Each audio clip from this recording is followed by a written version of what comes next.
Assalamualaikum warahmatullahi wabarakatuh. Saya Ivan Nahtaul Fajar. Di sini saya akan mempresentasikan hasil analisis saya mengenai analisis efisiensi faktor-faktor produksi cabai merah keriting di Desa Ketep, Kecamatan Sawangan, Kabupaten Magelang. Latar belakang. Sektor pertanian merupakan sektor andalan yang mendorong dan menggerakkan roda perekonomian nasional. Salah satunya yaitu subsektor hortikultura mempunyai peran yang strategis dalam mendukung pertumbuhan ekonomi nasional. Salah satu komoditas tanaman hortikultura yang menjadi andalan yaitu tanaman cabai. Namun, permintaan cabai yang terus meningkat tidak disertai dengan produksinya yang masih belum optimal. Hal ini disebabkan oleh faktor-faktor yang mempengaruhi produksi cabainya itu belum maksimal. Berikut ini merupakan tabel hasil produksi cabai merah keriting di Desa Ketep dari tahun 2004 sampai 2009. Berdasarkan tabel di atas dapat disimpulkan bahwa produktivitas cabai merah keriting di Desa Ketep sangat berfluktuasi dari tahun ke tahun. Produktivitas cabai merah keriting terbanyak pada tahun 2007 sebanyak 100,7 kW per hektar dengan luas panen 361 hektar. Produktivitas terendah terjadi pada tahun 2004 yaitu sebesar 19,7 kW per hektar. Hal ini disebabkan oleh faktor-faktor produksi yang belum optimal. Dari latar belakang tersebut, dapat diambil rumusan masalah sebagai berikut. Yang pertama, bagaimana pengaruh luas lahan terhadap produktivitas cabai merah keriting di Desa Ketep, Kecamatan Sawangan, Kabupaten Magelang. Yang kedua, bagaimana pengaruh bibit terhadap produksi cabai merah keriting di Desa Ketep, Kecamatan Sawangan, Kabupaten Magelang. Yang ketiga, bagaimana pengaruh pupuk terhadap produksi cabai merah keriting di Desa Ketep, Kecamatan Sawangan, Kabupaten Magelang.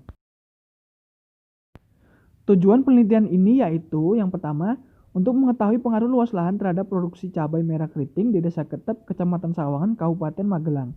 Yang kedua, untuk mengetahui pengaruh bibit terhadap produksi cabai merah keriting di Desa Ketep, Kecamatan Sawangan, Kabupaten Magelang. Yang ketiga, untuk mengetahui pengaruh pupuk terhadap produksi cabai merah keriting di Desa Ketep, Kecamatan Sawangan, Kabupaten Magelang. Tinjauan pustaka. Cabai merah merupakan tanaman semusim yang cocok ditanam di dataran rendah hingga dataran tinggi dengan ketinggian 2.500 di bawah permukaan laut. Cabai merah membutuhkan cahaya matahari 10-12 jam per harinya. Suhu ideal untuk pertumbuhan yaitu sebesar 24-28 derajat Celcius. Kelembapan 80% dan cocok tumbuh di tanah lempung berpasir yang gembur dan banyak mengandung unsur hara. Derajat keasaman atau pH antara lain 6-7. Cabai ditanam dengan menggunakan mulsa plastik setelah sebelumnya dipupuk awal dengan menggunakan pupuk kandang, pemberian kapur dolomit dan pupuk kimia. Mulsa plastik dipakai untuk menekan serangan hama, penyakit, dan gulma.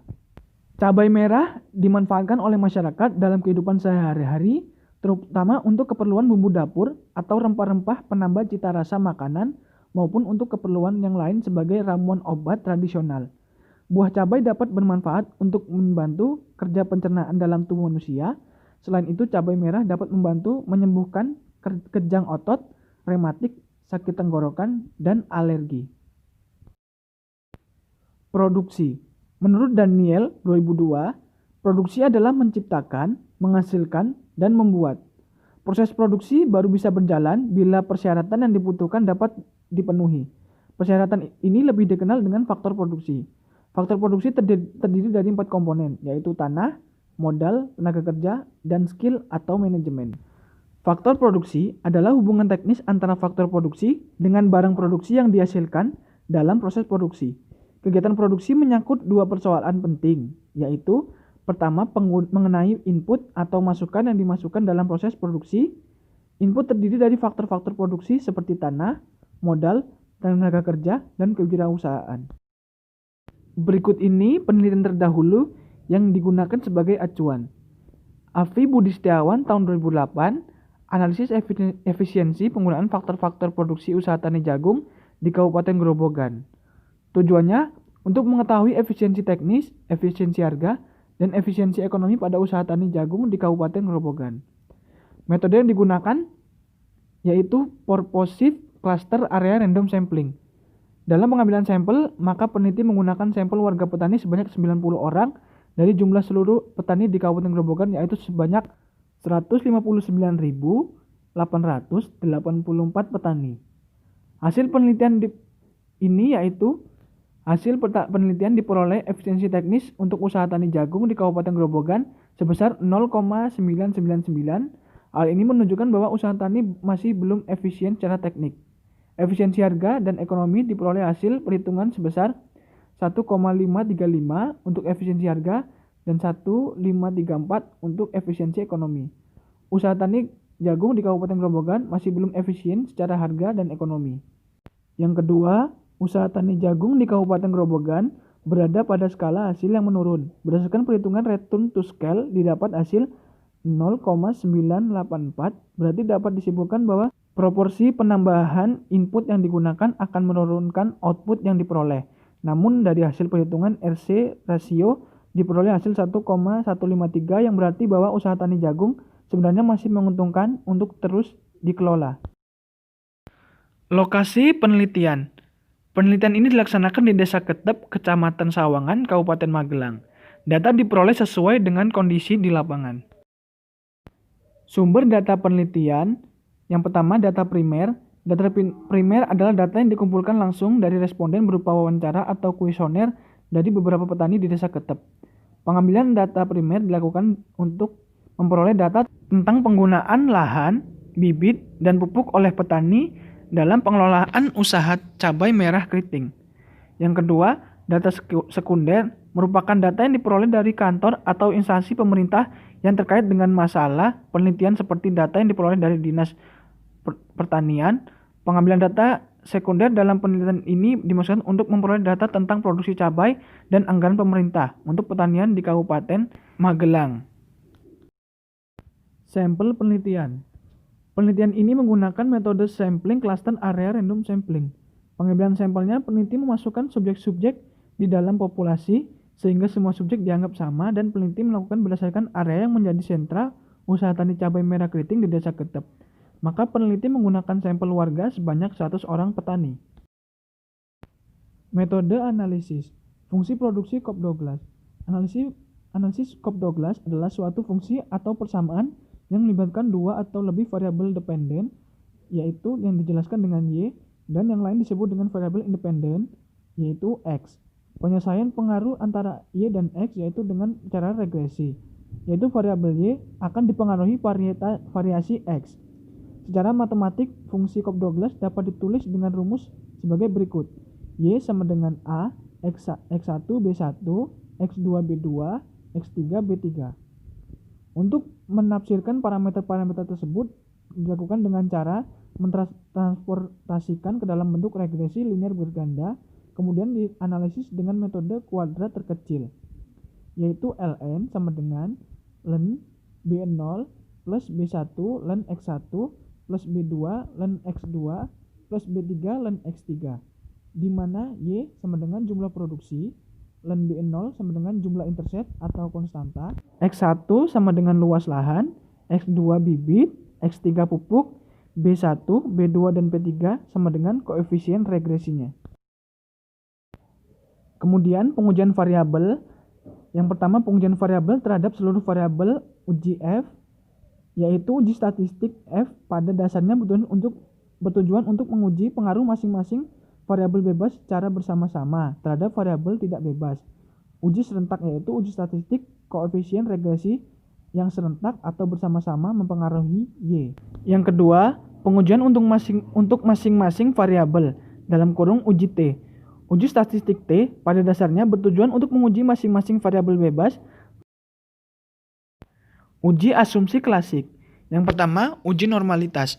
Gujarati tahun 1997 menyatakan model regresi linear harus mengasumsikan populasi gangguan terdistribusi secara normal.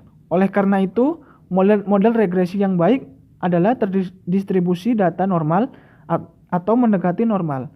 Cara mendeteksi normalitas dengan melihat grafik sebaran peluang normal probability, atau histogram. yaitu dengan melihat penyebaran data atau titik pada sumbu diagonal untuk grafik peluang normal, sedangkan untuk histogram dengan melihat kurva yang berbentuk lonceng. Dasar pengambilan keputusan grafik normal probability adalah yang pertama, A, jika data menyebar di sekitar garis diagonal dan mengikuti arah garis diagonal, maka model regresi memenuhi asumsi normalitas. Yang B, jika data menyebar jauh dari garis diagonal dan tidak mengikuti arah garis diagonal, maka model regresi tidak memenuhi asumsi normalitas. Yang kedua, uji heteroskedasisitas. Santoso tahun 2000 mengemukakan bahwa model regresi linear harus memenuhi asumsi heteroskedasisitas, yaitu varians dari residual satu pengamatan ke pengamatan yang lain harus konstan. Jika tidak, maka terjadi heteroskedasisitas. Model regresi yang baik tidak terjadi heteroskedasisitas. Scarlet plot digunakan untuk mendeteksi ada atau tidak adanya pola tertentu di mana sumbu X adalah Y yang diprediksi dan sumbu Y adalah residual Y, prediksi Y sesungguhnya, yang telah di-studentized dengan dasar pengambilan keputusan sebagai berikut. Yang A, jika ada pola tertentu seperti titik-titik dalam kurung poin-poin yang ada membentuk suatu pola tertentu yang teratur, bergelombang, melebar, kemudian menyempit, maka telah terjadi heteroskedasisitas. Yang B, jika tidak ada pola yang jelas, serta titik-titik menyebar di atas dan di bawah angka 0 pada sumbu Y, maka tidak terjadi heteroskedasisitas. Yang ketiga, uji multikolineritas. Antara variabel X independen tidak boleh saling berkorelasi atau tidak boleh terjadi hubungan linier yang sempurna. Model regresi yang baik seharusnya tidak terjadi korelasi antara variabel independen. Cara mendeteksi multikolineritas adalah dengan melihat besaran VIV atau variance inflation factor dan toleransi. Pedoman suatu model regresi yang bebas multikolineritas adalah mempunyai nilai VIV kurang dari 5. Sebaliknya, jika nilai VIV peubah bebasnya lebih dari 5, maka menunjukkan persamaan tersebut mengalami multikolineritas dengan variabel lain. Hasil dan pembahasan. Yang pertama, model yang didapat fungsi produksi Cobb-Douglas, produksi cabai merah keriting. Hasil analisis data melalui analisis fungsi Cobb-Douglas yang telah diubah ke bentuk LEN dengan menggunakan program pengolahan data komputer SPSS. Untuk mempermudah pembahasan yang akan dilakukan, model fungsi Cobb-Douglas yang didapat dari hasil persamaan regresi dari program SPSS adalah sebagai berikut. Y sama dengan B0 kali X B1 kali X B2 dikali X3 B3 dikali E. Ditransformasikan ke dalam bentuk logaritma. Ln Y sama dengan ln B0 plus ln B1 plus ln B3 plus E. Dan model fungsi produksi yang didapat dari hasil analisis regresi yaitu ln Y sama dengan min 3,151 plus 4,4003 ln X1 plus 6,080 ln X2 plus 0,887 ln X3 plus E. Keterangannya, Y sama dengan produksi, X1 sama dengan luas lahan, X2 bibit, X3 pupuk, B1, B2, dan beta 3 sama dengan koefisien regresi luas lahan, bibit, dan pupuk, E sama dengan residual atau faktor-faktor lain yang berpengaruh yang tidak dimasukkan dalam model. Interpretasi kriteria statistik. Berdasarkan analisis regresi di atas, diketahui koefisien determinasi dalam kurung R² sebesar 0,945. Ini berarti bahwa 94,5% variasi produksi cabai merah keriting dipengaruhi oleh beberapa variabel yang digunakan dalam model pendugaan produksi cabai merah keriting, yaitu luas lahan, bibit, dan pupuk. Dan sebesar 5,5% dipengaruhi oleh faktor lain yang tidak digunakan dalam model. Yang pertama, uji autokolineritas. Uji ada atau tidaknya autokolineritas yaitu dengan menggunakan metode Durbin-Watson. Berdasarkan tabel dengan nilai signifikan 5%, didapat nilai Durbin-Watson sebesar 1,875. Maka tidak terjadi autokorelasi. Selanjutnya, uji F. Pendugaan terhadap produksi cabai merah keriting dilakukan dari luas lahan, bibit dan pupuk yang digunakan. Hubungan antara faktor produksi dalam kurung variabel bebas dengan produksi variabel terikat dapat dilihat pada tabel berikut ini. Berdasarkan hasil pengujian di atas, menyatakan bahwa nilai F hitung dengan nilai signifikansi 0,000 yang artinya kurang dari 0,05. Hal ini menunjukkan bahwa H0 ditolak dan hipotesis H1 diterima.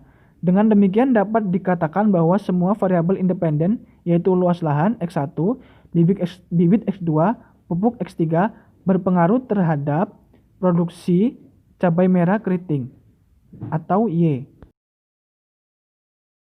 Selanjutnya, interpretasi kriteria ekonometrika. Yang pertama, uji asumsi normalitas. Pengujian normalitas dapat dilihat pada grafik normal probability di atas, terlihat titik-titik menyebar di sekitar garis diagonal, serta penyebarannya mengikuti arah garis diagonal. Maka model regresi linier layak dipakai untuk prediksi pengaruh faktor-faktor produksi berdasarkan masukan variabel independennya karena ketiga variabel terdistribusi secara normal. Selanjutnya, uji asumsi heteroskedasisitas. Berdasarkan grafik tersebut, terlihat titik-titik menyebar secara acak, tidak membentuk suatu pola tertentu yang jelas, serta tersebar baik dari atas dan di bawah angka 0 pada sumbu Y. Hal ini berarti tidak terjadi heteroskedasisitas pada model regresi, sehingga model regresi yang diperoleh layak dipakai untuk memprediksikan pengaruh faktor-faktor yang mempengaruhi produksi cabai keriting. Uji multikolineritas. Model regresi yang baik tidak terjadi multikolineritas. Multikolineritas dideteksi dengan melihat nilai VIV multi-VIV. Multikolineritas terjadi apabila VIV lebih besar dari 5 atau 10. Pada lampiran tabel di atas diperlihatkan nilai VIV berkisar 4,2 sampai 15. Dengan demikian terbukti tidak terjadi multikolineritas dan model regresi yang diperoleh layak dipakai untuk memprediksi pengaruh faktor-faktor yang mempengaruhi produksi cabai merah keriting. Selanjutnya, interpretasi kriteria ekonomi. Uji T. Hasil uji T dapat dilihat pada tabel di bawah ini. Hasil uji T dari variabel bebas X1, luas lahan, bibit X2, pupuk X3, berpengaruh nyata atau tidak berpengaruh nyata terhadap variabel dependen atau Y, yaitu produksi cabai merah keriting. Untuk menganalisis faktor-faktor produksi cabai merah keriting harus diprediksi berdasarkan kriteria ekonomi.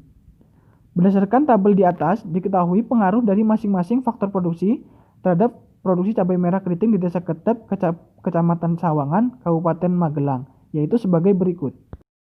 Yang pertama, variabel luas lahan atau X1. Berdasarkan hasil uji T, menunjukkan bahwa penggunaan lahan berpengaruh positif terhadap produksi cabai merah keriting pada taraf kepercayaan 95% atau alfa sama dengan 0,05. Hal ini berarti nilai koefisien 4,403 menunjukkan pengaruh nyata terhadap produksi cabai merah keriting. Berpengaruhnya luas lahan diduga karena kondisi lahan yang baik, dan semakin luas lahan bertambah akan semakin meningkat hasil produksi yang dihasilkan. Hal ini dinyatakan dalam penelitian BC tahun 2012 menyatakan bahwa nilai koefisien yaitu untuk variabel luas lahan mempunyai pengaruh positif dan signifikan terhadap produksi. Ketika luas lahan bertambah sebesar 1%, maka produksi cabai merah meningkat sebesar 4,403%. Diasumsikan variabel lain tetap. Pengaruh positif dan signifikan tersebut menunjukkan bahwa semakin luas lahan yang dimiliki petani cabai merah keriting, maka akan meningkatkan hasil produksi cabai merah keriting di Desa Ketep, Kecamatan Sawangan, Kabupaten Magelang. Yang selanjutnya, variabel bibit atau X2. Hasil uji T pada taraf kepercayaan 95% atau tingkat alfa 0,05 menunjukkan bahwa bibit berpengaruh positif terhadap produksi cabai merah keriting. Hal ini menunjukkan bahwa penggunaan benih berpengaruh positif terhadap produksi cabai merah keriting. Semakin banyak penggunaan bibit, dalam kurung sesuai dengan rekomendasi, akan meningkatkan produksi. Di mana jika penambahan sebesar 1 satuan bibit akan diikuti kenaikan produksi sebesar 1 satuan. Nilai koefisien sebesar 6,080 menunjukkan pengaruh nyata terhadap produksi cabai merah keriting. Dalam penelitian ini, bibit menentukan keunggulan dari suatu komoditas. Bibit yang unggul cenderung menghasilkan produksi dengan kualitas yang baik, di mana setiap penambahan 1%, maka produksi cabai merah keriting meningkat sebesar 6,080%. Selanjutnya, variabel pupuk atau X3. Berdasarkan hasil uji T menunjukkan bahwa penggunaan pupuk berpengaruh positif pada taraf kepercayaan 50% atau tingkat alfa 0,05 dengan nilai koefisien sebesar 0,0887. Artinya, variabel pupuk berpengaruh nyata terhadap produksi cabai merah keriting. Jika penambahan 1 satuan pupuk akan diikuti kenaikan produksi sebesar 1 satuan, di mana setiap 1% penambahan pupuk maka akan meningkatkan produksi cabai merah keriting sebesar 0,887%. Hal ini optimal karena semakin banyak penggunaan pupuk sesuai dengan kebutuhan dan standar dosis yang dianjurkan, maka akan meningkatkan produksi. Kesimpulan yang saya dapat dari hasil dan analisis yaitu berdasarkan hasil penelitian terhadap petani cabai merah di Desa Ketep, Kecamatan Sawangan, Kabupaten Magelang, dapat disimpulkan bahwa faktor-faktor produksi yang berpengaruh nyata terhadap produksi cabai merah keriting pada taraf kepercayaan 95% dengan tingkat alfa 0,05 adalah luas lahan, bibit, dan pupuk. Variabel tersebut berpengaruh secara signifikan terhadap peningkatan produksi cabai merah keriting di Desa Ketep, Kecamatan Sawangan, Kabupaten Magelang. Demikian presentasi yang dapat saya sampaikan. Kurang lebihnya saya mohon maaf. Saya akhiri. Wassalamualaikum warahmatullahi wabarakatuh.